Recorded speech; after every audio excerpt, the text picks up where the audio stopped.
From Tally to Cali. It's time to wake up. Wake up! Warchant.com is your ultimate Seminole sports source. And this is Wake Up Warchant, presented by Vitamin Energy. The vitamins. The energy. Now here's Warchant.com's Aslan Hajavandi and Corey Clark.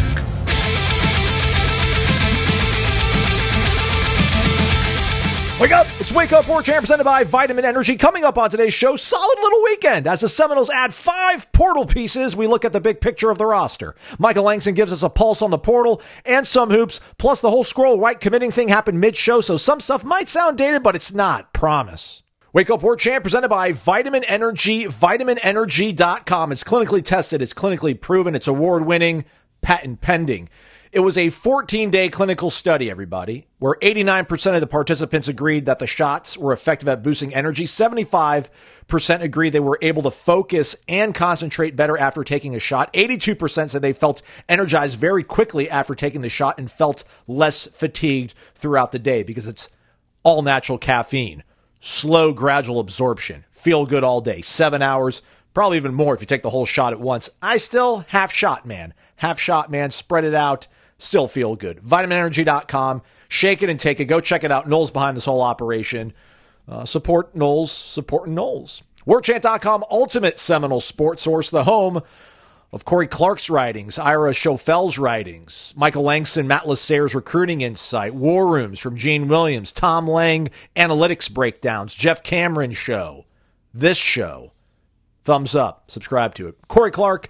And Corey, how are you, man? I didn't even ask him before we hit record how you're doing. So I'm really curious to know how you're doing. How was your weekend? It was all right. It was actually I said that like I had a bad weekend. It was a fine weekend. Got to hang out with the wife back home in Tallahassee. Nice.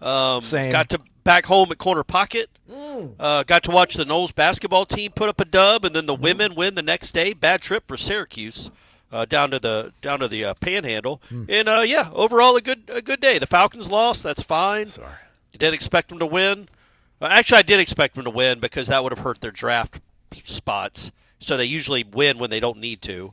But no, they went ahead and lost, so that helped a little bit. But otherwise, yeah, man, good weekend. Where was everybody at the Dome? I saw a lot of red in the stands where I felt like were empty seats. A little bit disappointed in Atlanta. Thought you guys were turning the corner. Thought you guys were shaking off being one of the least lower tier fan bases in the country. I think if it would have the Falcons there, that's a good football fan base. Honestly, Atlanta's not great for the Hawks at all. It never has been, at least not for the last 30 years. But the Falcons, that's a football city. I would say that if the Falcons had to win to clinch, like if the whole scenario was if they win, they're in.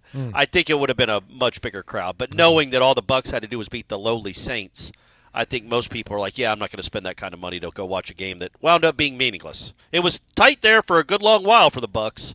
It looked like the Falcons had a chance to get in, but their defense is abysmal because their defense is always abysmal. I would like to remind Florida State fans of this. Yes, your defense was not good this year, but you've lived a lot of your years of your life having a very good defense, like sometimes the best defense in the United States. Falcons fans, my whole life have never had a great defense, never had an elite defense. I would guess 2 times in my almost 50 years on this planet have had a defense that was inside the top 10. It is always a joke. Was it back when Keith Brooking was patrolling sideline to sideline? Terrible then. The 98 defense was pretty good, the one that beat the Vikings in the NFC Championship game, and then obviously the one that almost beat Brady. Those were pretty good defenses. Other than that, it has been just a suckfest of mediocre my whole life. I would love to know what it's like to be like the Bucs. Yeah, they're not great defensively, but they've had great defenses. Oh, yeah. Raiders, every team you can name has had a defense that's been very, very good, except even the Jags, not the Falcons. No, if they're going to win, they have to score 45 points. Anyway, I'm done. Penix looks like the real deal. I'm happy about that. All right. Everybody listening to this show is happy that Florida State has now ticked up to 14 transfers in. They secure a pair on Sunday that I don't even know what we're doing right now with the rankings, everybody. For whatever reason, Florida State ranked 19th. It's crazy because I saw that. I think what On3 does, not to besmirch our the network that we our corporate overlords, overlords, but they factor in who you lose to and do some sort of formula for it. Because if you look at that web, are you on the rankings right now? Mm-hmm. Who's the team right above Florida State? Notre Dame. How many transfers do they have coming in? 4. Florida State has 14. Yeah. Including a starting quarterback. Yeah. And they are behind Notre Dame, who has 4. So I think it's more the rankings for that aren't just the incomers. It's like the formula of. But I still, don't. Even in that event, I still feel like that's probably not that accurate. That's ridiculous to have Notre Dame ahead of Florida State when they have 4 guys coming in. It'll be more than that, I'm sure, once they're done playing football. But yeah, 247. I don't like to give that. There are I guess our competition. They are. Nobody's really our competition though. Let's be honest, folks. Yeah. But that's a joke. But if the 247 network has Florida State number 6 in the transfer portal rankings. Like just for incoming transfers. And I think when you look at the guys they got this weekend, they got 4, right? Over the weekend? Yes, since we last talked, yes. So, yeah, look, I banged that over. You asked me over under 1.5. I said over very quickly. Daddy knew what he was talking about. It didn't make sense to only have 1. The guys they got, the dude from Tennessee, not a lot of playing time. We'll see. That seems to me like a project, but it's a nice body to have, some potential there. The linebacker they got from Memphis, Herring. Elijah Herring, correct. Yeah, I mean, he had 60-something tackles this year. He's almost got 200 tackles for his career. That's what we're looking for, gang. You know what I mean? That's what we're looking for, some real production. Not potential, but production. And that guy is an old vet linebacker. Maybe you hope kind of in the mold of Tatum Bethune. I don't think he hasn't been as productive as Bethune was at UCF. But he's been productive enough, and he's shown that he can play at this level. So, man, yeah, that's I think he's got like 7.5 or 14 tackles for loss in his career and 7.5 sacks, a couple interceptions. Like, that guy's played a lot of football and played a lot of snaps and is going to be a nice addition. I think all these guys are going to be nice additions. Many of them are going to be starters. Yeah, the Jenkins guy apparently was going to be garnering a lot of demand. I mean, it's 6'6", 281, and several years of football left ahead of him. So I figured that was going to propel Florida State really high into the portal rankings. But for whatever reason, it did not. But it's okay. And then, yes, Elijah Herring, obviously very productive. Started his career actually at Tennessee, at Knoxville. Yeah. Then he went to Memphis. Did not play in the Florida State game. So no animus towards him and what the Tigers did. I was going to say, he cost himself about 12 tackles in that one. Probably 4 behind the line of scrimmage. Yeah. So, I don't know, man. This is all coming together quite nicely, it feels like. I went out to lunch on Saturday, Corey, with a couple Noles. And, they admitted that, obviously last season took a little bit of wind out of the sails. But they keep coming back to Warchant, and they're looking for stuff to kind of feel good about.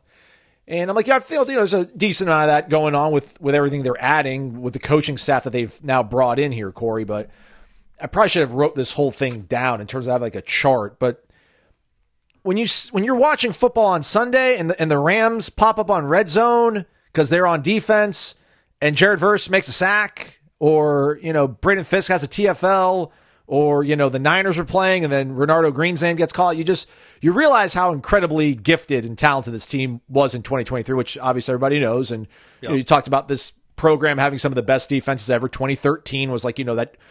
We all should have came to Jesus at that moment and realized when you have really supreme talent, you're going to be a really good football team as long as your coaching doesn't get in the way of it. Jimbo didn't get in the way of the 13 team. Mike didn't get in the way of the 2023 team, and both were really accomplished football teams, one more than the other. But when you think about everything they lost last year and then what they replaced it with, and this is probably 2020 hindsight, but I don't think it is. I think we can be pretty objective with, we didn't think this team was going to go undefeated last year. We thought that there was probably, 2 to 3 losses baked into this sort of, not even the schedule, but just the randomness of college football when you're not this supremely talented juggernaut.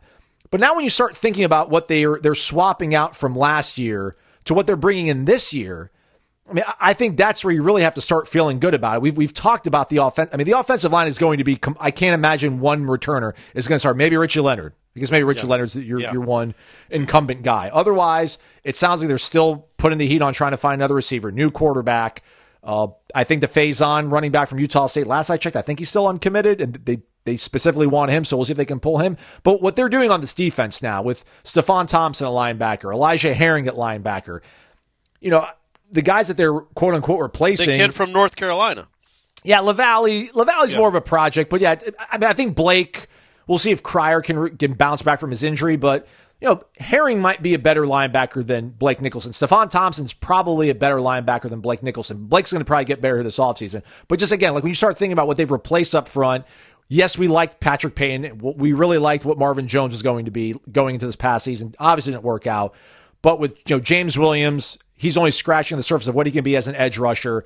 You like what this Jenkins kid could possibly be. McCray's going to be your edge setter. Darrell Jackson's back.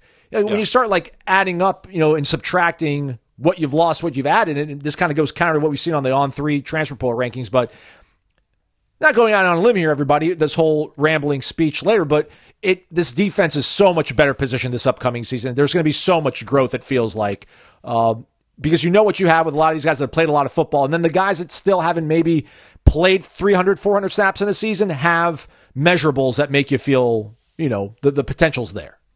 Yeah, and I think, last year going into that season, we thought the defensive line was going to be a strength. It was one of the stronger parts of the defense, but what does that even mean?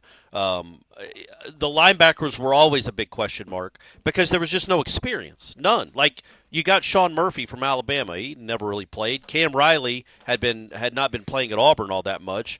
And then you had Omar Graham, Justin Cryer, and Blake Nicholson. That was a whole huge vat of unknown, and then you trade that for the known. Now, and Nicholson and Cryer are known now too. They're known commodities. You've seen them play for a year. So Omar Graham too. I'm sorry, I should mention Omar Graham's are probably the best out of those three bunch that are coming back from last year, I think. Yeah, I would say Cryer maybe, but yeah, it's pick and nits. They all had their moments. None of them were good. None of them were horrible.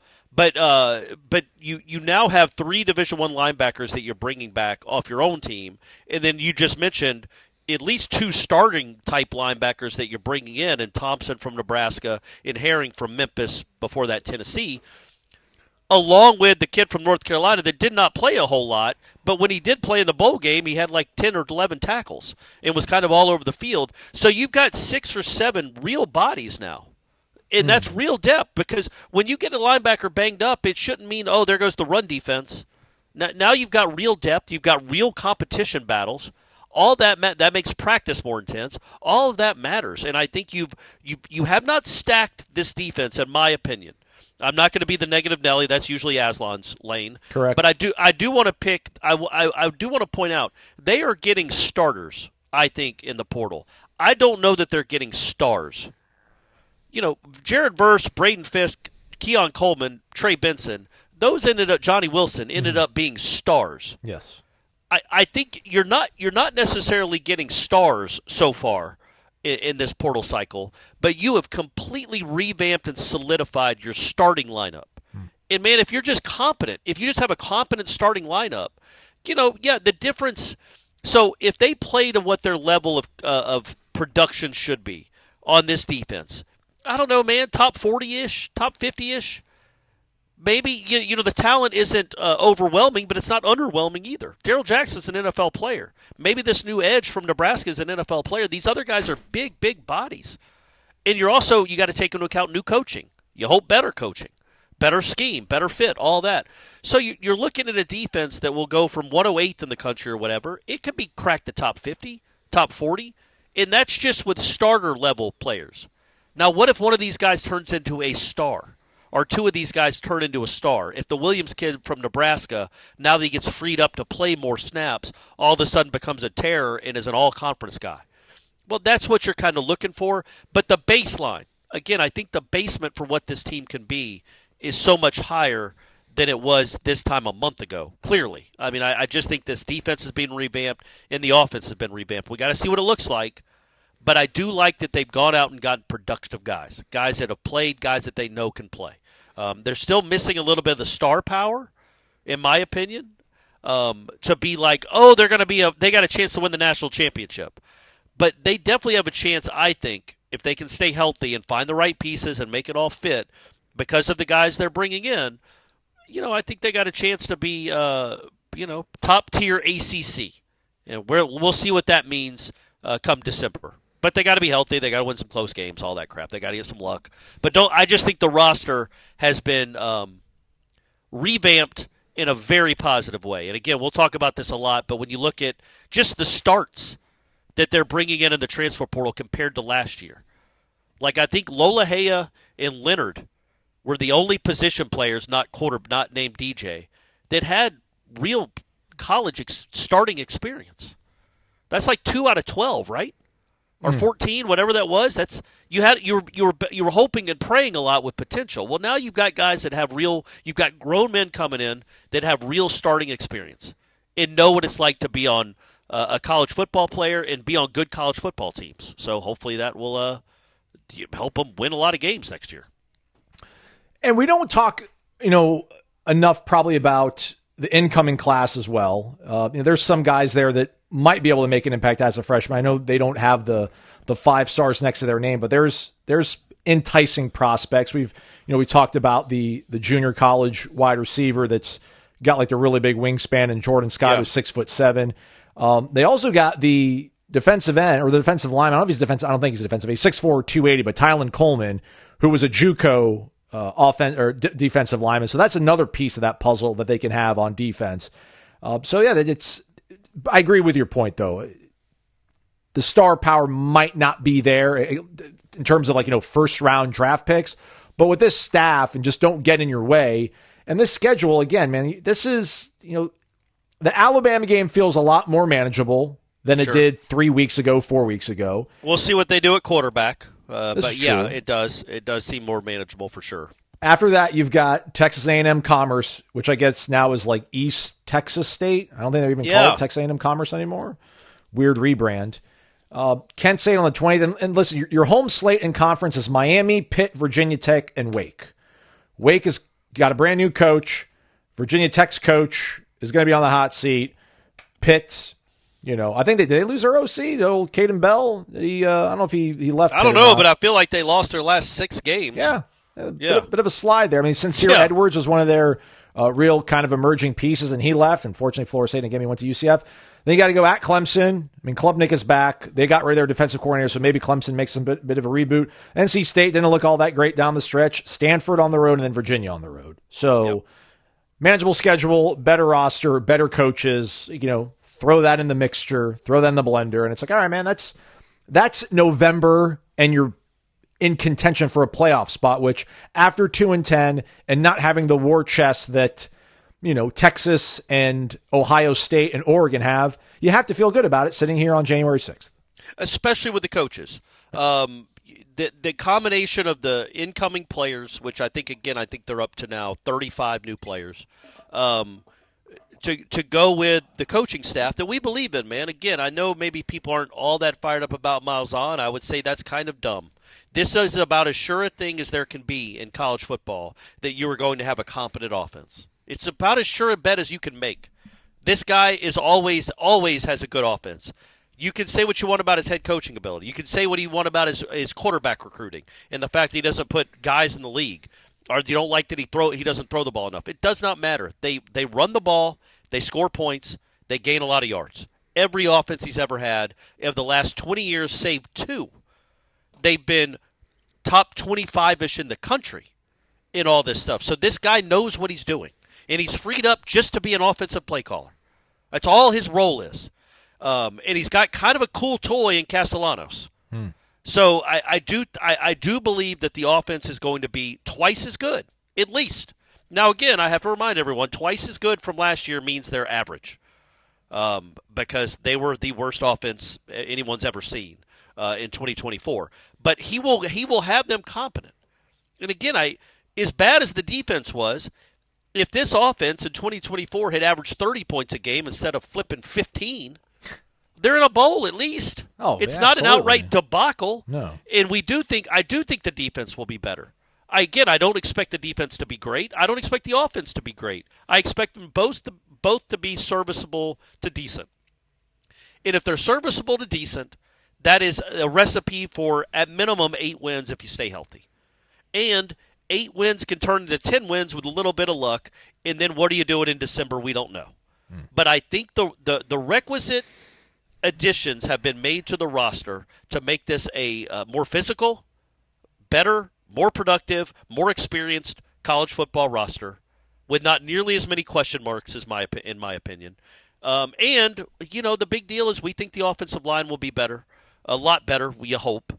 Yeah. But even if it's just a little better, I trust that the offensive coordinator and this O-line coach will be able to put together a game plan in a scheme where you will not be the worst offense in the United States.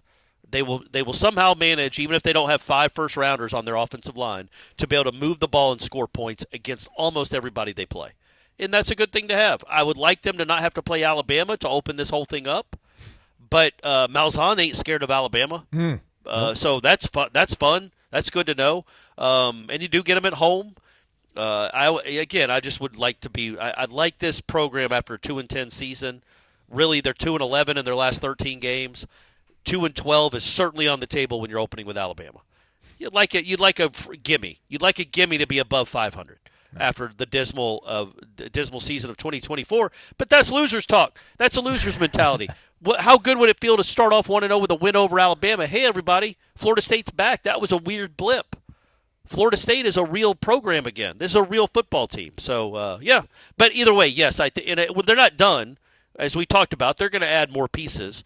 But this is a really, really good start. It is a solid foundation on the line of scrimmage, right? Offensive line they've taken care of.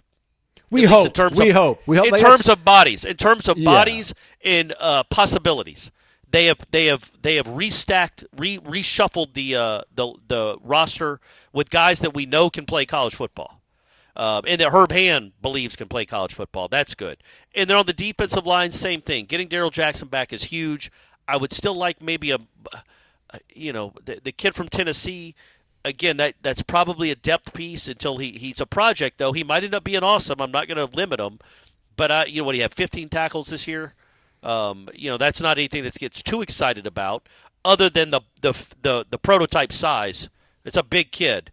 And the kid at Western Kentucky, right? Yeah. They're not blowing you away with the additions they made at defensive end. Those two anyway, the Nebraska kid you like, and then Darrell Jackson you love. I'd still like one more piece on the defensive line, man, maybe 2. But other than that, with linebacker, offensive line, wide receiver, and I don't think they're done there. Plus the guys that were freshmen this year that might end up being pretty good. You've got a lot of possibilities. Darrell Jackson graded out at 70.4 this past season. Jason Jenkins from Tennessee. Now, he played end, so different positions, but he graded out at 75.5. But he's a beast. He's 6'6", 281. Darrell's listed at 6'5", 330. Obviously, a little bit of difference there in the weight, but... He's 6'6", 281? Yeah, man. 6'6"? 6'6". Okay. All right, good. Yeah, man. Yeah. And I would say this. I think when we talk about the on-3 rankings of Patrick Payton, look, if Patrick Payton plays maybe to his potential, yeah, that's going to be a loss probably. Yes. But was he going to play to his potential at Florida State? Because that certainly didn't happen in 2024. He became the poster child, fair or unfair, he became the poster child for that defense. There were so many times where his pass rush just looked like he stood up. It wasn't even trying to get to the quarterback, or maybe not hustling downfield as much as he should. He shouldn't be wearing that. It's not like he was the only one that didn't play well at times. It was, like I said, it was one of the worst defenses in the country. But there was so much expectations for him, and then it turned into that was not that he kind of wore that. He became the poster child of that. So if he goes to LSU and balls out, yeah, that's going to look like a loss. I would say this, LSU's defense has been trash for about half a decade now. You know what I mean? Even the national title season with Aranda, they weren't. They weren't great. Yeah, and they were horrible. We saw it firsthand the last 2 years, the Jaden Daniels years. That defense was trash. So it's not like just because he went to LSU, oh my gosh, he's going to one of the best programs in the country. Well, yeah, they're an elite program like Florida State is, but they don't have a history of recent years of being great defensively. So let's not act like Ohio State went and got him. LSU has made plenty of mistakes when it comes to recruiting on the defensive side of the ball in the last half decade. So we'll see if that works out for him. I'm not rooting against him, I promise. But that Patrick Payton, losing that Patrick Payton from 2024, I hate to be – I'm not trying to be, rude, but that's not a big loss. You're not – the losses of Patrick Payton and Marvin Jones is not a big loss when you look at how they played in 2024. They just aren't. Now, if they turn out to be awesome, well, yeah, that sucks that they went somewhere and played well. But number one, there's no guarantee they were going to do that here. And, sometimes it's addition by subtraction. And I think they're at least getting some dudes that are very, very hungry. I think the Williams kid will do anything for Terrence Knighton. Mm-hmm. And I think the kid from Western Kentucky has not proven anything at this level. Obviously, he was at Western Kentucky. And the same thing for the kid at Tennessee. You hope that those guys play with a real hunger that maybe seem to be lacking coming off the edge in 2024. Well, not even so much the edge. I mean, again, I think this goes back to, I was talking about this to the people I went out to the lunch with, and we'll never really understand just how much, we won't probably really ever be able to grasp the gravity of what happened when they didn't make the playoff last year. But having to wear what they had to wear against Georgia and then nobody really being there for them, I think Fisk was maybe the only guy part of that team that hung around, and maybe Tatum Bethune because it was down there in his backyard. But everybody else was I think Fisk was going to try to play or was thinking about playing until the day of. Yeah. Otherwise, I think everybody else was like, all right, man, I'm going to Arizona or wherever. I'm going to go get ready for the combine. So, they had to wear that. They go in the locker room. They're, looking around, who do we lean on here? Where are the guys that we were listening to and feeding off of for, the previous 13 games?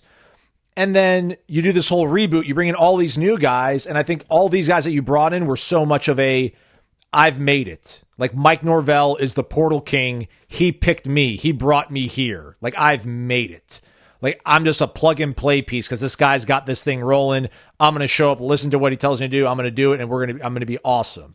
I don't think that kind of luxury, that kind of environment, that kind of vibe exists any longer. These guys are being brought in. It's specifically you have to help this thing get better. You need to help us pull this thing out of the ditch. It's not, just follow this script. Everything's going to be all right because we're bulletproof here. We've got the magic, we got the magic dust. It's sprinkled on you. Everything's going to be good. Now, to your point, all these guys are coming in with points to prove, chips on the shoulder, and loyalty to some of their previous coaches, which hopefully will pay dividends. I feel really, honestly, the only transfer out of these 14 that kind of fits the bill of the guys they were bringing in last year as far as resume or similar profile is the defensive end from Tennessee. Kind of a big-time recruit, was at Tennessee, played there, and then is looking for a better – he's leaving, obviously, a really good program. He's leaving a playoff program to go try to find more playing time somewhere else after not really producing there. He would have fit in like all the other ones in 2024. That was half the Alabama roster. He's the only one that – and I'm not saying he's that guy. I'm just saying he's the only one that even fits it. Everybody else are guys that have played and played a lot. Right, Marquiston. I keep forgetting about Marquiston, but sweet biscuit. Biscuit's coming back. But all the other guys are guys that have played a lot and have kind of worked for everything. They're not big names. I mean, Deuce was, but Deuce hasn't proven that much at the college level. Right. I mean, he's had a nice couple of years, everything considered, but he hasn't been a star. He's coming here to be a star. Yeah, it was us, Louisville, and Arizona State. It wasn't like right. Texas and Georgia. But I love Deuce, so happy for Deuce being here. But I was also going to say, I think he's got a lot to prove. Yeah. He doesn't – none of these guys I feel like you could say – I just would get the impression that some of the guys coming from Alabama were coming to be like, I'll show them. Right. I'm better than all those guys at Alabama. It's ridiculous I wasn't playing. I feel like all these guys, they want to show the world, but they're ready to show the world how good they are. Not like I know that it probably they're not trying to spurn. It's not like this. It's not coming from a place of I don't want to call it malice, but I know what you're saying. I don't want to. But also, they all were playing at their former schools. Yeah, they were all getting serious. I mean, Deuce was on the field all the time. Roydell Williams was on the field for the last play of the season last year for Alabama. Against Michigan in the playoff. But he also had one carry that game. Yeah. So he wasn't a big deal for them, all things considered. So, again, I just think these guys have more to prove. There's more chips on shoulders, the right kind of chips on shoulders. I want to go prove that I'm one of the best in the country, and I want to go to Florida State. They need some help. I can give them some help. We can be good. Not necessarily Alabama was dumb for not playing me. Or not even a chip on your shoulder. I just want to go somewhere where it's going to be easier to get on the field. I want to go somewhere where it's easier to get on the field. All these guys were already on the field, so that to me is a really good trait, you hope, that carries over. These guys could have stayed where they were and been starters. They've all been starters. Or they could have gone to other schools and been starters. Like, there were no guarantees a lot of the guys last year they were going to be starters. So that fills you with hope. And again, I think you've out of 14 transfers, I think you've gotten 11 at least that are starters. 10 or 11 at least, and they're not done. Plus, the freshman running back's going to play a ton. Right. He's a newcomer. So, I really do like I do like what they've done. I like the additions they've made. I'm not overwhelmed by the star power, but when you go 2-10, you're not going to get a ton of star power. You need starter power, and they got a lot of it. They got a cavalry coming of starters, like legitimate college football players. And again, I want to keep enhancing this. It ain't the same coaching staff. So I believe in Malzahn. I just completely believe that he's going to make this a decent offense. That's just what he does. And then defensively, if you've watched Nebraska the last 2 years, I don't know how you're not in love with what they've looked like. And I believe in him, and I believe in Knight in the defensive line. I just like some of these additions in the coaching staff, too. It seems like Florida State is poised, with what they've done in the roster, what they've done on the coaching staff, to have a bounce-back year. Probably not going to bounce back to 13-0. That's probably not probable, but it is possible to get to 8 or 9 wins and give yourself a chance to get to at least in the running for the playoff. Like, actually, the middle of November, Aslan. Yeah, man. Watching the college football revealed nonsense and caring. Yes, like that's being all invested. I want. That's all I want. Being that's invested in where Florida Yep. State is ranked, Yep. that is an absolute possibility. And I think when people probably you guys heard all this last year too. I think in hindsight, what we did not know, we couldn't have known, is how bad the offensive line was going to be, and how bad, just because without a running game, and they had no running game, DJU was worthless. Sorry, DJU, good human being. I hope he goes and kills it in the NFL. But without a running game on this particular team, it was pointless for him to even be here. So we didn't know that, obviously, at this time. We thought he was a competent, good quarterback. You were going to take a step back, but maybe not a huge step back, but you fell on your face. But we didn't know how bad the offensive line was going to be. I think, again, it's just me trusting the people in charge on that side of the ball. Herb Hand and Gus Malzahn are never, ever, ever going to have an offense that looks like what we saw in 2024. It is impossible. Plus, they've got an upgrade, we think, across the line of scrimmage, and they've got a kind of a dynamic, unique dude at quarterback that can, fix some ails. Like he even if you can't block great, just having Castellanos back there slows down a pass rush. It also opens up running lanes for the running backs because they know he'll keep it, and when he keeps it, he can go 80 with it. So all that matters, and I just think that I just trust this coaching staff to do more with this group, much more with this group than last year's coaching staff did with that one. In case you were curious, everybody, because I am, and I noticed this. So D.D. Holmes committed to Maryland. Jackson West, Western Kentucky. DeMarco Ward, Memphis. Tomiwa Durjaye is now at Illinois. Boots, Lamont Green Jr., FIU. Sean Murphy, South Carolina. Deuce Spence at Pitt. Okay, Deuce. How about that? All right, Deuce. Good for him. So yeah, he's going to come down here and have 8 for 160 and 3 touchdowns. And he's going to be flashing deuces every time he scores a touchdown. No. Oh, that's right. They are going to be here. All right. We'll see how that goes. But yeah, just in case you. Hopefully, Florida State's deuce outshines that deuce. Well said. Well said. The only thing you can say better than that is Corner Pocket Bar and Grill is the place to be, everybody. CPTallybar.com, 2475 Appalachia Parkway.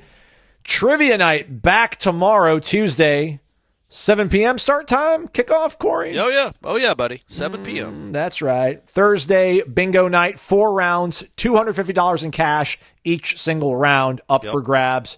And then every single day, happy hours, lunch specials, delicious food, darts, billiards, arcade games, Vegas wall of television screens. College football playoff midweek, like Thursday games? Yeah, Thursday night is the Notre Dame Penn State. Friday night is Texas Ohio State. That feels like the main event. Then I think Saturday night there's a couple of there's at least one NFL game. Then obviously Sunday there's more playoff games. Like starting Wednesday, well, it's Tuesday with trivia, Well, actually, no. Tonight is the isn't it the FCS National Oh, that's Championship right. game? Montana State, North Dakota State. So you got some sweet Monday Night Football. Tuesday is trivia. Wednesday is Florida State basketball playing at Miami. Got to get a road dub without Larinaga. Thursday night, college football playoff. Friday night, college football playoff. Saturday NFL. Sunday NFL. I think Monday NFL playoff. My It's goodness. all lining up for us, folks. You got to be a corner pocket. Watch those Vegas walls. And I tell you what, it was packed on Sunday. Watching the Bucks win and the Falcons lose. It was slammed for a Sunday afternoon. Michael Langston going to talk some recruiting with us right after this. Keep it here. Wake Up Warchant, it's back. It's always title sponsor presented by our great friends over at Vitamin Energy, vitaminenergy.com. We play a little hard and fast with the rules sometimes, Michael Langston, and then we need people to come in here and set the record straight. So we go to the experts. So we bring in Michael Langston because we talked about some recruiting. And I think we probably gave you some bad information for the first 30 minutes of the show. Thanks for still being here, everybody. We appreciate it almost as much as we appreciate Michael Langston being here. How are you, Michael? I'm good, man. I'm good. It's been a long weekend. It's been a long December and January, but I'm good and exciting times going on. Okay, so we got you smack dab in the middle of the show. We did like 30 minutes before Squirrel White committed. He has now since committed, and we're going to operate under the assumption that that's it for the day for Sunday. Florida State now moves from they were like 18th or 19th when we started recording the show. They're now up to 12th. With that latest addition. But I guess we can start from there and then work ourselves backwards to some of the other additions.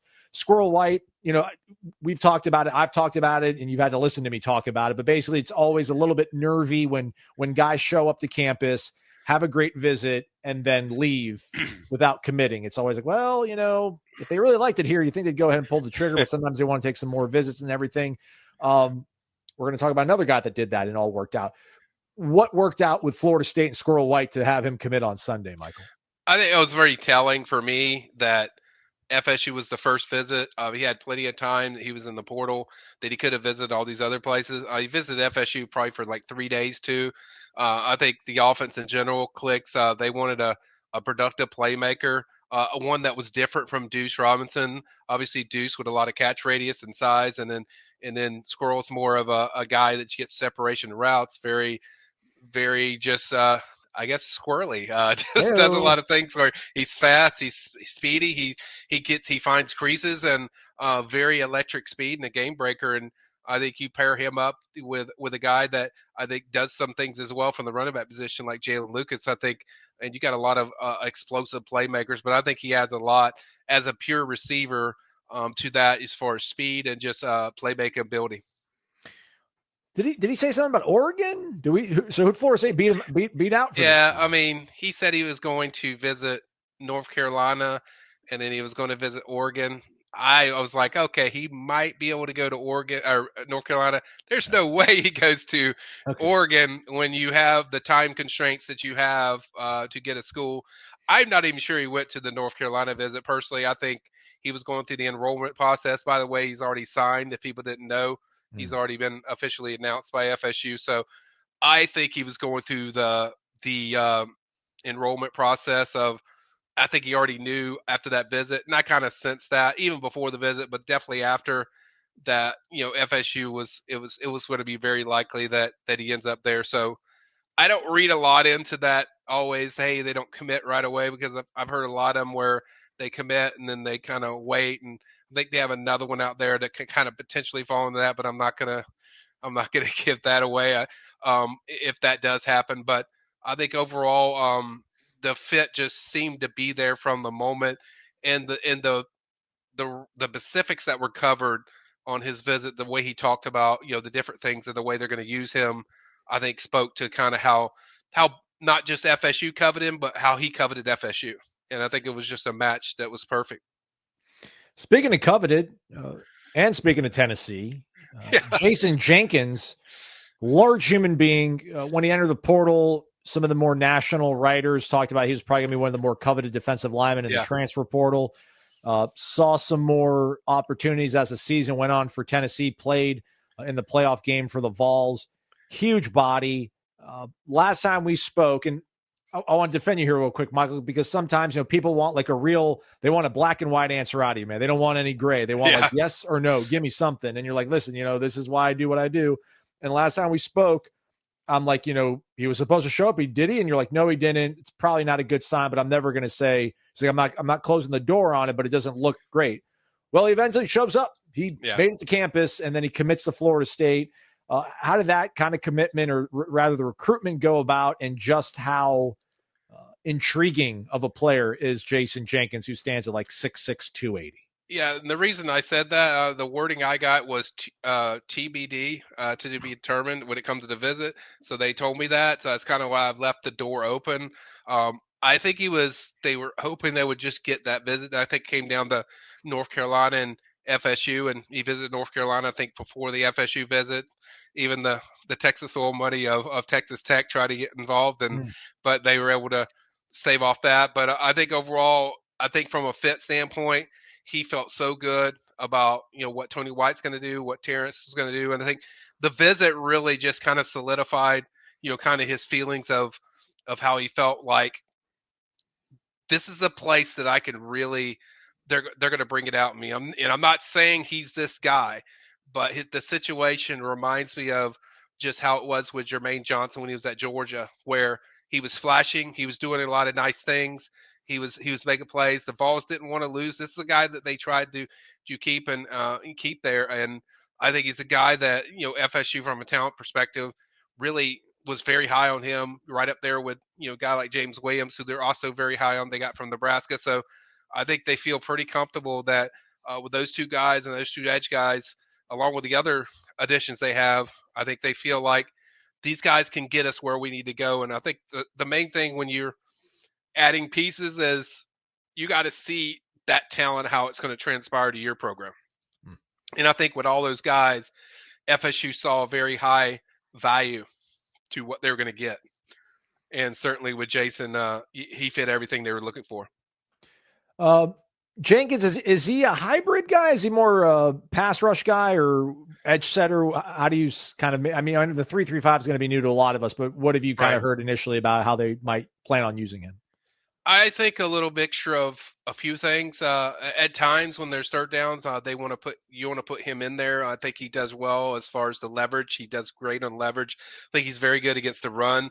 So it's kind of a mixture of edge setter, run, and then on third downs, I think they really like using him on a pass pro of just going after the quarterback. So the main thing with him is he just causes a lot of problems anytime he's in the game because of his versatility and the different skills that you can add to your defense.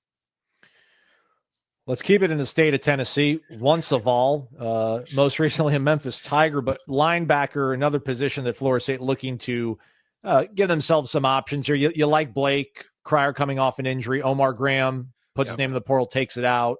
Played pretty good, man. Obviously not a lot to feel good about last year, but I thought Omar Graham actually really did play pretty good. I was very impressed.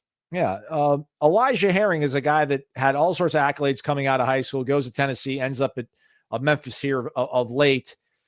Corey was talking about, maybe kind of like a Tatum Bethune-ish guy, maybe not as, productive as Tatum was a tackling monster at UCF, but Elijah Herring, that dog can hunt too. How excited do you think the staff is for Herring, and how did that recruitment kind of go? Seemed that was pretty wham bam, and thank you, Sam. Yeah, very. The thing I'm shocked about is you look at every place he's been, the production is pretty damn good. Whether it's in Memphis or in Tennessee, and so I think what you see him, he originally was going to visit early, and then they pushed it back because they wanted to wait.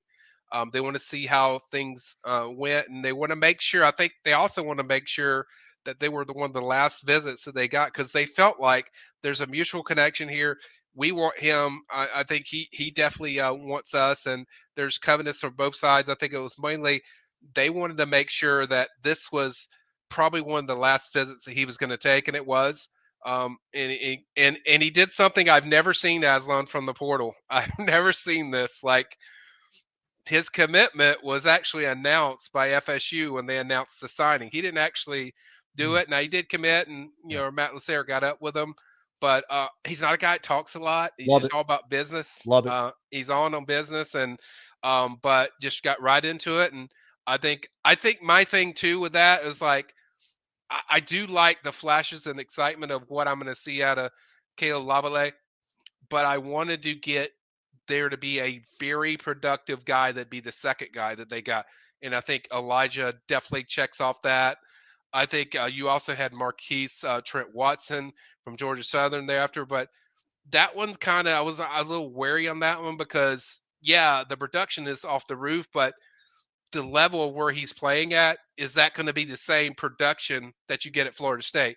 Whereas when you see Elijah, he's done it at everywhere, whether it's Memphis, Tennessee.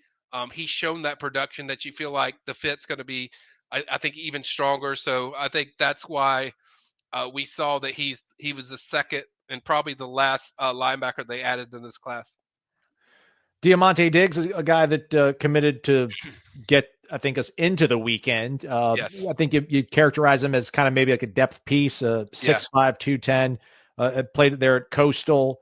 What do you think he likes about Florida State? What do you think Florida State liked about him? Yeah, and that's the thing too. Is like not every guy is going to be has to be a starting quality guy. You're looking for two deep guys that, and I think he fit that. When I look at him, he causes chaos with pressure. That's what he does. More so a pass rusher probably than the other guys. He's very good at getting after the quarterback. The pressures are really good. So I think that's what he adds, and he's a guy that I think you maybe throw other guys in there on the early downs, and then he's a guy that you can put in there third round where you can say, okay, go get the quarterback, Tay, go get him. And I think he could add a lot to that depth as far as FSU, and that's, I think, the draw of excitement of what he brings to that edge position, defensive end, big guy too, man, like 260, but he really is really good at getting leverage off the edge, and certainly pass rushing, I would say guy, when I look at his game. All right, so 5 commitments since Friday for Florida State. So very, very productive weekend. They were 19th at one point in the portal on Sunday, shot all the way up to 12th. So these are all the sort of things you want to see. I did want to ask you 2 more questions, one specific and then one a little bit more broad. But any updates from Rasul Faizan, the running back from Utah State? What is that, the feel, the temperature on that recruitment, rather, the running back again from Utah State? Yeah, that one's been interesting because he visited FSU, then went to Alabama, then went to Utah. I think he's going to North Carolina today, and then that'll be it. Okay. The momentum is with FSU from what I hear. I haven't heard anything different coming off that visit. I think the big thing with FSU when they had him visit, it was almost like an interview where we want to make sure that you fit the mindset of the backs that we have in our room. And so I think he definitely did that. There was a strong connection to that room, a strong connection of what he would bring to it. I think the momentum's there, but again, we don't know for sure. The visits that he took to other places have been shorter. We'll see how the North Carolina visit goes, but overall, I think that is one I'm definitely keeping a close eye on. And then last thing on the way out, bigger picture, Michael, we were talking about at the beginning of the show, but what they had in 2023 and what's always going to make people not be able to get over not making the playoff was like, that was such a special team. I don't know if they were going to win the national title without Jordan, but with Jordan, every possibility of winning the national championship. And then you look at it and you realize what the team was in 2013. Like, you need some real elite caliber guys to compete and win national championships. Now, they lost all those guys in 23, and what they replaced them with was a lot of maybe. Like, this guy was at a good program, had some good measurables, good accolades, but didn't play a lot, but we can get him in our system and we can make him something special. Or those kids felt like Florida State picked me. They're the portal master, so I must be the dude. I'm a ball out. It didn't work out that way. What is your feeling like with what they've brought in so far with these guys? Because, Corey said it well, they got 15 now in the portal. Corey's like, I don't know if there's a lot of greats, but there definitely seems to be a lot of decent to good pieces that they've brought in so far. I think there's some greats in there. I do think there's some greats in there. I think the difference within this portal is there's a lot more production. From you look at just about every kid there's some kind of value to their production, whether it's flashes or whether it's something, but you weren't basing on, hey, this guy could be good, because, he did this or that, or we think the potential is there. We can create him and make it better. I think several of these guys have been, very productive, that can really help them.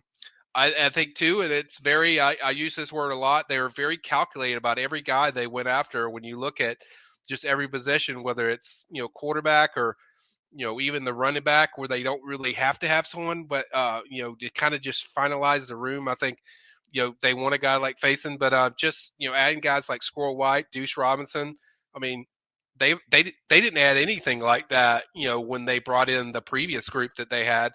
They didn't have that kind of production. So I definitely think the production is there, and that's been the big difference of production over potential. Has been very clear as far as how they have attacked it. And I think they've been very calculated of, there's certain guys that they could have went after, but you know what, it's like, I don't know how I feel about that guy. So they didn't really push. So I think these guys, they all feel good about, and I think they feel like production wise, they're going to bring a lot to, the type of system you're running. And I mean, not to downgrade what the previous staff, but I think from a production standpoint, you have a lot of productive coaches as well that are coming in that have been productive, that it could mesh really well and quickly with FSU. So I think it's an exciting time. I think they've done a really good job from the portal. I think when you come off a 2-10 season, I was joking with Tom about this. They've almost like got everything in the December, January portal, where there's a few that they could get, maybe an offensive tackle, maybe a DB, maybe one more. But I think overall they accomplished what you wanted to filling positions, linebacker, receiver, offensive line, and edge. I circled that everything of the success for this portal is going to be what they do at the edge and the offensive line position. Got 4 at each. I think overall they did a really good job. What now? School starts Monday. I mean, is there a possibility they could get another commitment? Yeah, we're waiting. Obviously, you have Faison. That's one they're waiting on. Yeah. Traylon Ray is another one, a wide receiver. They just got Squirrel, but I think Traylon Ray's one that they like. Is Traylon Ray related to Melvin Ray? Yeah, it's just cousin. All right. It's cousin. NFC represent. And then you have Caden Robinson from Appalachian State, who's one of the top portal receivers out there. Don't get my hopes up, Michael. Don't get my hopes up. I know FSU's in contact. I know there's a pursuit. I think he's going to have a schedule of visits, which is kind of weird. You're waiting this late, but I think it's going to be pretty sudden. So that's a guy that I'm certainly keeping an eye on. But yeah, they could add some more between. I think it'll be pretty much over by Tuesday, like Monday or Tuesday. I do think. Now we could see some visits sprinkle in there on Monday or something, but I think overall it's going to be done on Tuesday. All right. We'll see how it all goes. Yeah. The team's back, everybody. Matt's back from Key West. Him and Michael going to blanket more for however much longer they must do so. Check out the PRB, the Premium Recruiting Board, over on warchant.com. That's where all the good stuff will be, first and foremost, and accurate. And I don't know, man, let's just keep talking and let's keep hoping for the best. I don't know, maybe a live show or something. Who knows? Chats. Who knows, Mike? Whatever you want to do, I'm here for you, my friend. I like that. Yeah, we got a lot of stuff coming up, guys. I got a surprise for you. I was going to wait, and I wanted to surprise this with Aslan, but I'm working on the 2026 hot board. So I got that coming up. I've already got a few positions done. Nice. I'm maybe going to work on another one tonight. I'm hoping to get this done, the whole thing, before that January 18th Junior Day weekend that FSU has coming up. So I'm going to try to squeeze this in between the portal stuff, but we got a lot of stuff coming up. Team stuff's coming up. Before you know it, they're going to be spring ball. Definitely hit the like button. Wake Up Warchant. It's the best in the business, man. Just we appreciate all your contributions to everything, guys. We love you to death, and it's just a crazy time. It's exciting, but crazy time. That's Michael Langston. I got nothing else to say, everybody. We love Michael. There you go. We are back. It is Wake Up Warchant presented by Vitamin Energy. Thanks to Michael Langston for hopping on earlier. Corey, before we get to hoops, I had this thought that I should have brought up the other day, last week, but I didn't. But I noticed like Kenny Dillingham had received an extension, I think, before their bowl game or before their college football playoff quarterfinal, where it's like a 5-year extension with a roadmap, it was said, to 10 years. And it's like an Arizona state law, I think, to where you're limited. You can only be as a public employee because you're technically an employee of the state when you work for a public university. There's only a certain amount of years you can actually have a contract. Same thing applies in Mississippi. State of Mississippi, you can only be under contract for 4 years. So like Lane Kiffin and all these guys, they sign a 4-year deal and then they just keep getting these 1-year extensions, or they get a completely rewritten new 4-year deal. I was wondering, like, if any collusion could help to make that a possibility across the country to bring sanity to coaching contracts. Because I don't know if Mike would have left to go to Alabama, like if Alabama's, we're going to give you 8 years, 80 guaranteed, and then Florida State's like, we'll give you, 4 for 48. I don't know, I guess 8 for 80 sounds much more better, so you probably do leave because you're not limited in that. So maybe it's not a solution. But if everybody colludes, if Alabama can get their legislature on board in Georgia, let's look at Mississippi, everybody. Let's emulate them. Let's emulate the Magnolia State to save this sport. That's all I've got. You think, but that should be a federal law is what you're saying. Or, I mean, that would probably take a lot longer than these states where it really matters the most, the football, if you will. But then I guess, then maybe Illinois starts. Yeah, so it would probably have to be a federal law. All right. Yeah, we want that. Yeah, that's fine. Okay. But, hey, congrats to Kenny. Yeah, man. It's and again, it's going to be really interesting to watch that. I'm not rooting for this. I hope Arizona State becomes a power. But man, when you lose a guy like that, that's what I'm talking about. Like, and I brought this up last week, but Arizona State without that special running back is probably a 7-win team, maybe. What's Florida State without Jordan Travis last year? That's what I'm saying. Yeah. You've got to have some special. You've just got to have some special. When you look at the teams that are left, they got special dudes, not just good college players. Like, look, man, and I brought this up. This one of the biggest reasons I was so upset about the snub last year is because it didn't factor into account somebody like Tatum Bethune. Man, that is a very good college football player. He was banged up. He still made that play in the end zone against Louisville. It's a great play. He was really hurt. He went back in there and made that play. He fought through injuries, really kind of his last 2 years. But Tatum Bethune and Kalen DeLoach, one was barely drafted. The other one wasn't drafted. That doesn't mean they weren't very good college football players, and they weren't deserving of it. But you need a lot of those guys. You need Tatum Bethunes. I think, quite frankly, they've gotten a bunch of Tatum Bethunes in this transfer portal, and that is not a pejorative. That's not a negative. You need a lot of those guys because I can promise you this. Last year they didn't get any in the transfer portal. I do think they've got some Tatum Bethunes, and when I call them that, I'm talking about productive college starters, like honorable mention all-conference types. You need those guys too. You don't just the All-Americans are great, but you need a lot of honorable mention all-conference types. But you also need the all-ACC first-teamers, too. And you need the NFL guys to be at that level. That's what was so frustrating. Again, that it was, yes, Jared Verse, Braden Fisk, all those guys were great. So was Tatum Bethune and Renardo Green and guys that weren't talked about as much. And I think right now they're still missing a little bit of the star power. But that's where I think that the next step is, whether it's this portal cycle or recruiting cycles or next portal cycle, or they have somebody on their roster that's about to explode, like really level up and become a star. Like that's possible, but I think your ceiling is only so high if you don't have some legitimate stars. But the first things first, get yourself a bunch of Tatum Bethunes. You can win a lot of games with that. You can't win national championships with just Tatum Bethunes. But you can win a lot of games. To get to where what made Florida State special last year was they had those stars too, and so that's why I think that when I hold back on when I seem a little cautious about praising the portal, I'm not. I think I just spent 20 minutes talking about what a good job I think they've done. But looking at the playoff teams, to have a special season, not a good season, but a special one, a playoff caliber season, you need some special, man. Yeah, man. You just do. Like Texas has got some special dudes. That Golden dude, those catches the receiver was making. Yeah, man. Come on nobody now. on this team would have made those catches last. And I'll tell you this, Ewers as much as he gets criticized, man, he made some big-time throws on those last couple drives. Their kicker kept missing. But he made some big-time throws and then found the guy he needed to find on 4th and 13.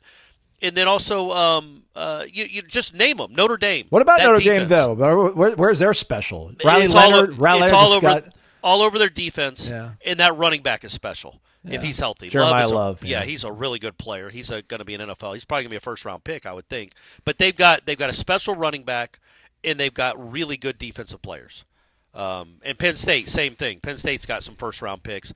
They've got good and special. Florida State right now, I feel like just has some good.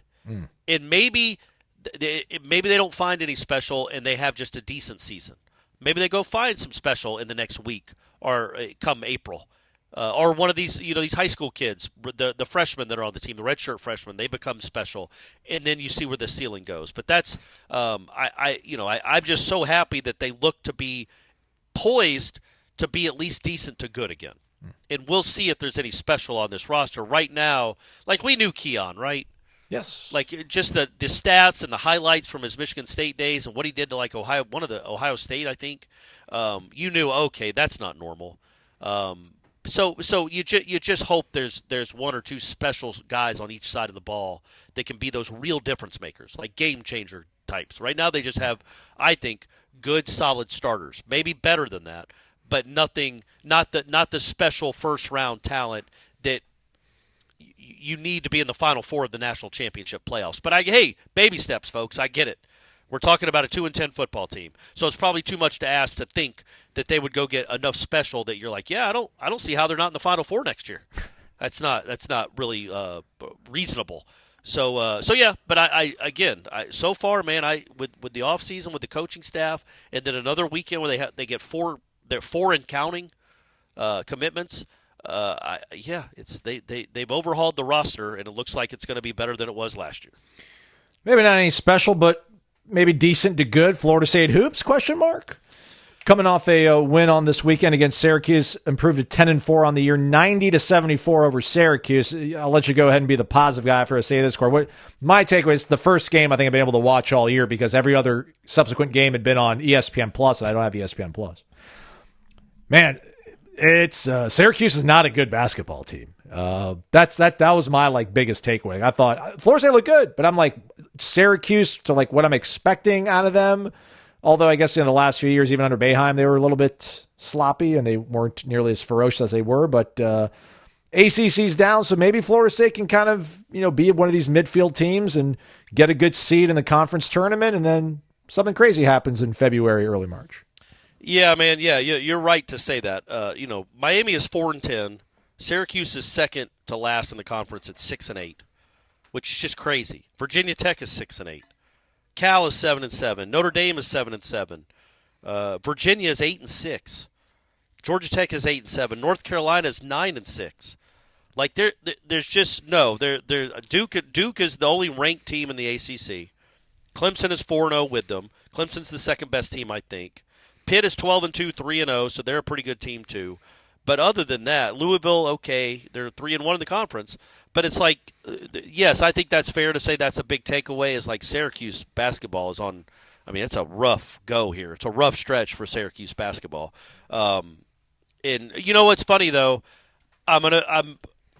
so there was a kid, Aslan. I'm going to give you a little. I'm going to give you a little insight into how my brain works.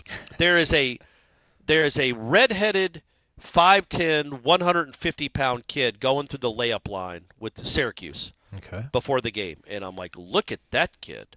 And I'm like, maybe he's unbelievable, and he doesn't look the part. And then I saw him go up for a layup, and I'm like, yeah, no, there's no athleticism there either. And I'm like, who is this kid? Did he win a contest? And I go on their website. I find him. He's pretty easy to find when you're looking at the pictures on the roster. And I see that I see his name. And I see that he averaged 7 points a game as a high school senior. And he's on the Syracuse basketball team. He's captain, though. He's captain of his team junior and senior year. Oh, you found him? Yeah. How'd you know who I was talking about, Aslan? What are you, Bro, Sherlock Holmes? He's 6'140". It's insanity. Give my And guy a sandwich. He looks smaller than that, and I'm not trying. We're not body shaming anyone, folks. Sorry, buddy. So I at the bottom it says, son of so and so and so and so, and I'm like, oh, this will be interesting. Let me look up who his dad is. I bet I can Google him, and it's a pretty uncommon name. And yeah, it looks like his dad is a billionaire, or at least a multi-millionaire. So I'm like, okay, Syracuse, and I'm like, maybe that's the game Adrian Autry, the head coach there, is playing. Is like, I give this kid a spot on the team.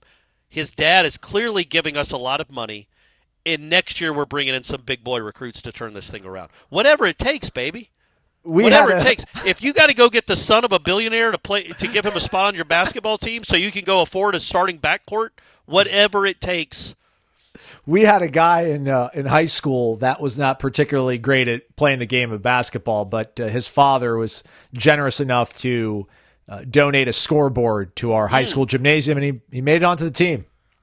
He had a really good tryout. Maybe this kid is an awesome kid. He's a good locker room guy, good culture guy. I don't know, man. It'd be weird for me if I was in that position to take that spot.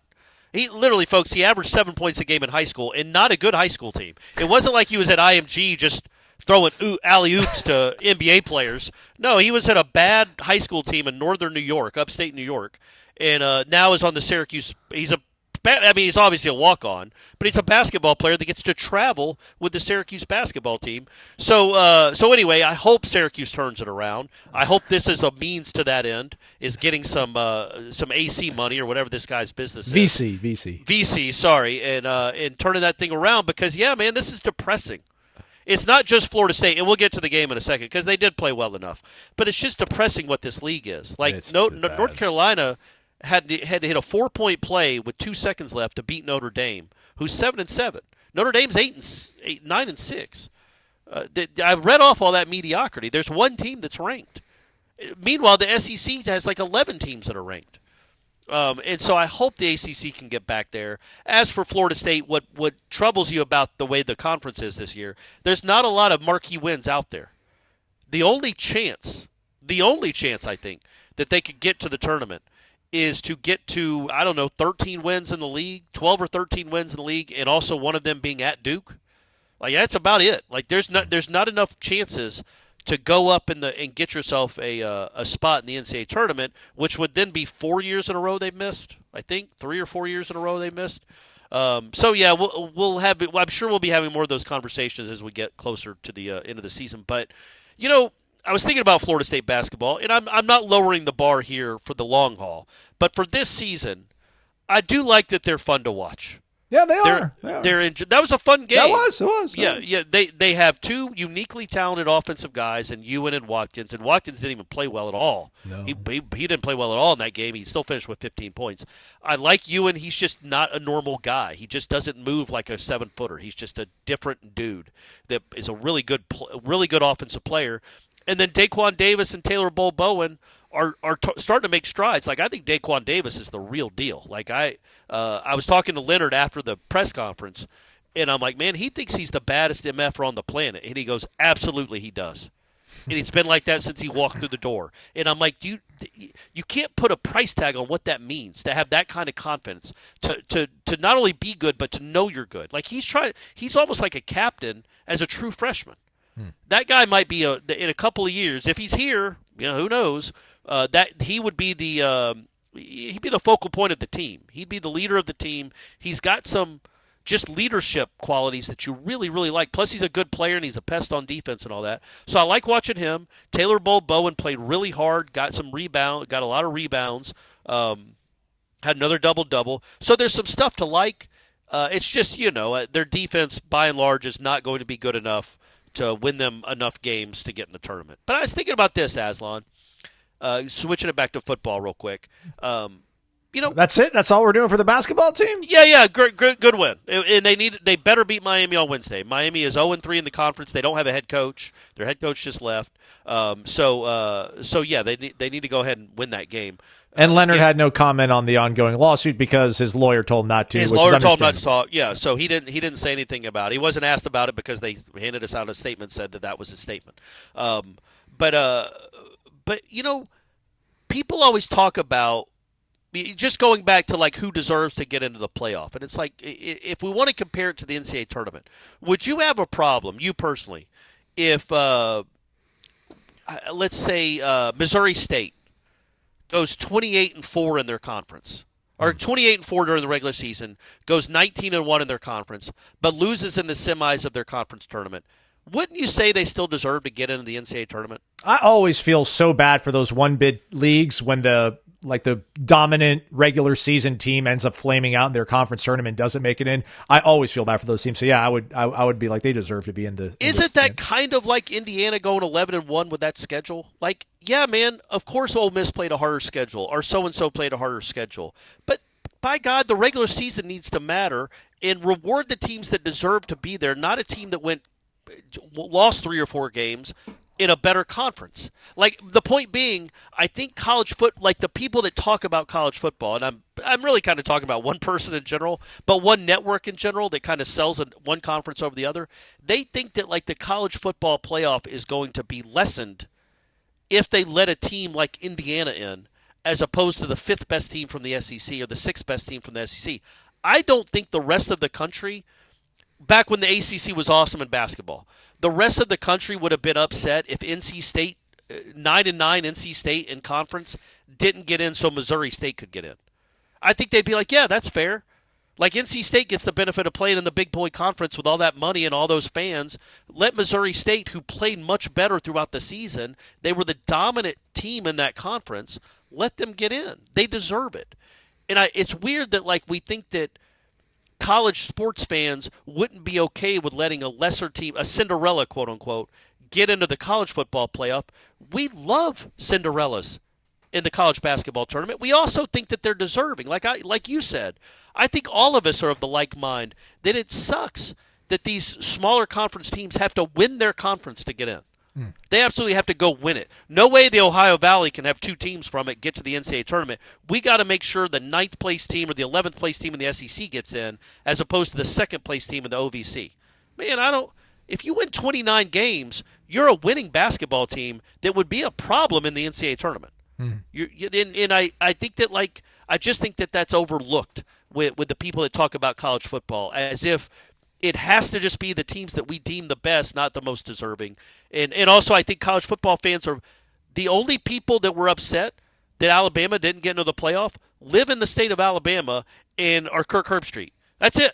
Those are the only people that were upset by it. We're cool with more different kinds of teams getting let in. And I just was thinking about that when I was thinking about Florida State getting left out. Like, if Florida State went 15-5 or 16-4 in the ACC, well, yeah, man, they deserve to get in the tournament. But they might not, because their RPI isn't good enough. They didn't beat enough good teams, quote unquote. Well, that's dumb. If you show that you're a over-the-top winning team that wins 25 games, you should be able to get in the tournament. Same thing. If you win 11 games in any conference, I feel like you have a chance. You should have a realistic chance of getting the college football playoff. Sorry. No, you're fine. I just brought it back to that. And want to get your thoughts on this on the way out. Michael and I talked about it because it happened. But Squirrel White, the slot receiver out of Tennessee, joins the fray for the Noles, 5'10", 167. 34 catches this past season, Corey, but 26 of them versus Arkansas, Florida, and Georgia. Okay. I'm sorry, no. 12 and 13. He had 12 catches in a game? No, I'm doing the 12 and 6. 18. 18 of his 34 catches were against Arkansas, Florida, and Georgia. That's 6 against Georgia. That's probably the real big takeaway right there. So they got a slot receiver now, Florida State, too. So add that to the mix. I'll have to see if that's been updated in the portal standings. Isn't he also a punt returner? I cannot confirm nor deny that, but I will go into the time machine. I'll bring this up when I speak to Michael. Either way, if people know my history of Seminole headlines and a famous story from way back then, they're up to 12 now. They're up to 12 there now. we go. I'm not a big fan Typically, I'm not a big fan of squirrels. I was traumatized by one about a decade and a half ago now. One jumped on me and started climbing my body in front of Jeff and Ira. It was horrific, legitimately. Ira is a long story. But anyway, I'm not a big fan of squirrels in general, but I'll get on board. I think it's cool to have a guy named Squirrel on your team. Absolutely. It fit more with Tennessee than Florida State, I think. But I love that he's – and look, man, that's another big get now. That's a guy that that's a proven. I think he's got 140 catches in his career. Again, played in a real conference. Was a starter or at least a rotation player for Josh Heupel on a good team. Played in the playoff game, I think, unless he was hurt. No, he did. Yeah, man, that's production and that's experience that's coming to. It's not a guessing game, right? You're not guessing. I wonder if LaWayne McCoy will take a step. I wonder if he'll be the next guy.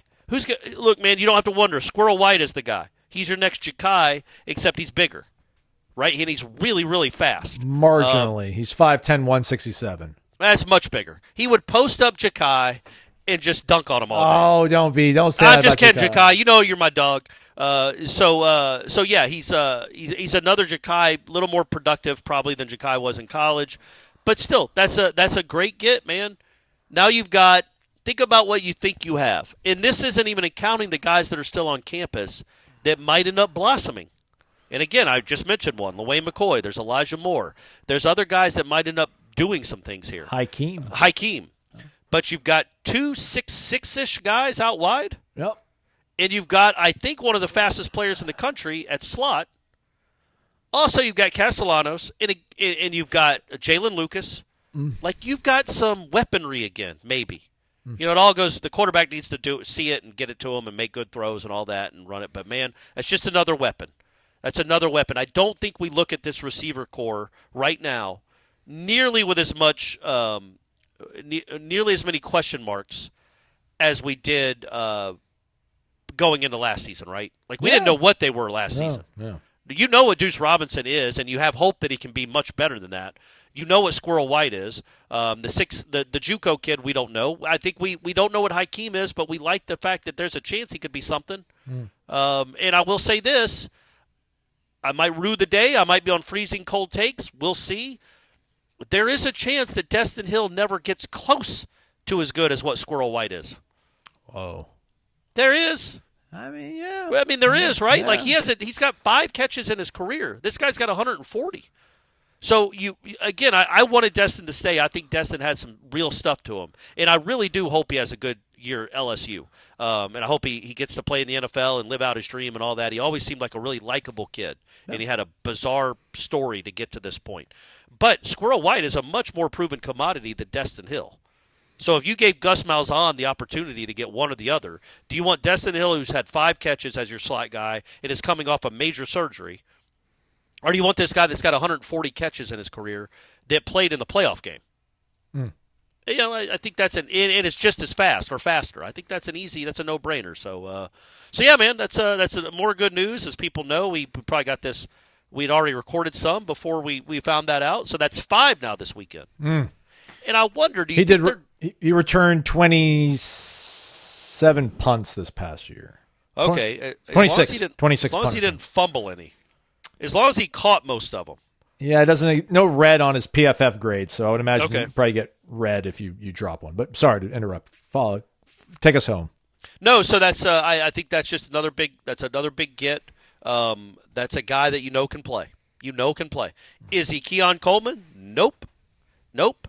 Is he Darian Williamson? Nope. Is he Kenny Shaw? Yeah, he could be that, right? Like he could be, and he's again just a guy that's played in the SEC that's made plays. He's made plays in big games. He's been on the field in big moments, and he's coming here and he's really fast. And you've got an offensive coordinator that you think can get him the ball, and all that is good news. You've just it's another upgrade, and it's going to be really interesting to see this team in the spring. And I mean now they got so many receivers. You're not keeping all these guys. Some of the guys that we were kind of excited about that were freshmen on this team probably won't be here in May or June once they see the writing on the wall, or they're going to be okay with not playing much. Because as we've talked about, right, Aslan, Gus Malzahn ain't in the business of keeping everyone happy. No, he's not. He finds his 2 or 3 guys and rides them. So you can be okay being a practice player and playing if somebody gets hurt. But, he'll find his starters and ride them. So it's good that he's got another weapon to use and another weapon to choose from. All right, subscribe to the podcast, everybody. Not sure how many more shows are going to drop, and I know we should probably have a better plan when we talk about this, and by we, I mean myself here, but 2 more shows minimum for you folks because we love you. Maybe even a live show, Corey. You want to do a live show? Live shows are always fun. That's an idea. We'll see. 6 o'clock on Wednesday, maybe. Yeah. That's what usually we do them. We could think about that. Sure. So school starts today as well. So all you kids returning back to classes, welcome back. So I would imagine pretty soon we're going to start talking to some of these new kids too, which is very exciting. And warchant.com is going to give you the best context behind it all because Corey and I have been covering ball for a long, long time. So subscribe to warchant.com and listen to the Jeff Cameron Show. Jeff's been doing this long, long time. So we got you covered, everybody. warchant.com, ultimate Seminole sports source. Thumbs up on the way out. Certainly would appreciate it. He's Corey Maslon. Thanks for listening to Wake Up Warchant, presented by Vitamin Energy. VitaminEnergy.com. Sip the juice.